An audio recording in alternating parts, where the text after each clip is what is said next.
Sveiki visiem! Mani sauc Raimonds Zomers un esmu Maksims garšu vēstnesis. Un šodien stāsts ir par zivīm, kur Maksims veikalos var nopirkt pa īpaši izdevīgām cenām.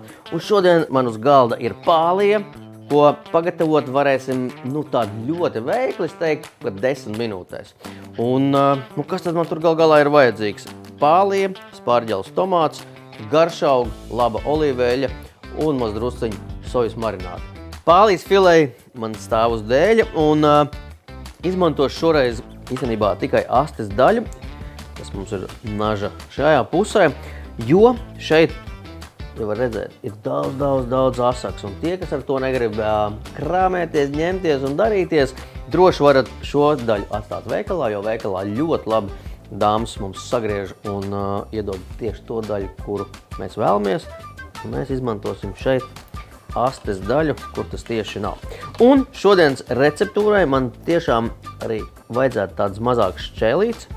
Mēs droši viņas atgriežam no ādas, sagriežam savos vēlamos porciju gabalos. Savukārt to, kas mums paliek pāri, lieku katlā un par to jau nedaudz vēlāk. Tagad jāuztais ir marinādi. Un esmu izvēlējies poka mērci. Ņemam 2 ēdamkarotes poka mērci. Labu olīveļu, 1 ēdamkaroni, iegriežam klāt 1 naža galu svaigu sāli un citronu sulu plus tēkroti. To visu akurāti samaisam, tiek garšīgi.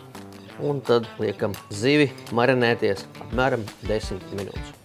Zivs marinējās jau kāds 3 minūtes no vienas puses, un tagad mums vajadzētu apgriezt nedaudz otrādi, lai arī augšpus mums iemarinējās tieši tādā pašā garšā, kā mums ir apakšdaļa. Lai kārtīgi pamarinējās, vēl 5 minūtes, un būs zivs gatava. Kamēr tas viss marinējās, sagatavosim tādus svaigos salātus, ko pielikt klāt šīs burvīgās zivs. Ko darīt ar tām sastāvdaļām, kas mums īsti tās pannas nebūs skaisti gatavot? Izvārīsim buljonu. Un šeit var izvārīt buljonu un uztaisīt uzreiz zupu, vai arī izvārīt buljonu, nokāst un skaisti sasaldēt mums dienai, kad mums vajag ātri kaut ko garšīgi pagatavot. Lūk, šeit ir zivju galvas, zivju ādas, zivju astes, spārģeļu gali. Pieliekam vēl nedaudz klāt, jo šo parasti mēs tāpatās kaut kur būsim godīgi. Uzturā nelietojam, paņemam arī baklažānu galu. Nogriežam nost, jo šis arī parasti netiek lietots uzturā.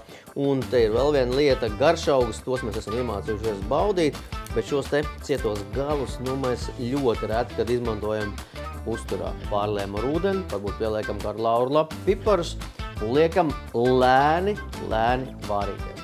Pavāram 30 minūtes, šis ir diezgan būtiski, lai nepaliek zivju buljons rūgts, nokāšam un tad jau tālāk vāram zupu vai saldējam. Es paņemšu dažus spārģeļus, kurus vienkārši pārgriezīšu uz pusi, jo es gribu, lai viņam pēc iespējas ātrāk tiek klāt garšas.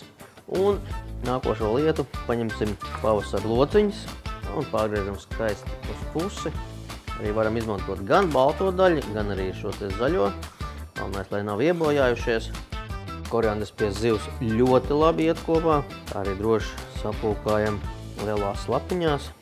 Un tagad bagātinam to visu ar sāli, olīveļu un nedaudz kābumu un citronu sulu. Un šeit tāds mazs komentārs, kur ir lociņi vai sīpoli, viņi ļoti labi draudzējās ar citronu vai kādu citu skābu bidi, kā piemēram etiķi. Mums arī vairs sīpols neliekās tik aromātisks, kā viņš īstenībā ir. Ļaujam kādas 3 minūtes, lai tas viss savākās. Un sākam servēt. Tādās sev patīkamās formās droši izkārtojam un tiešām uzlējam vēl mērci. Un liekam tagad zaļumus.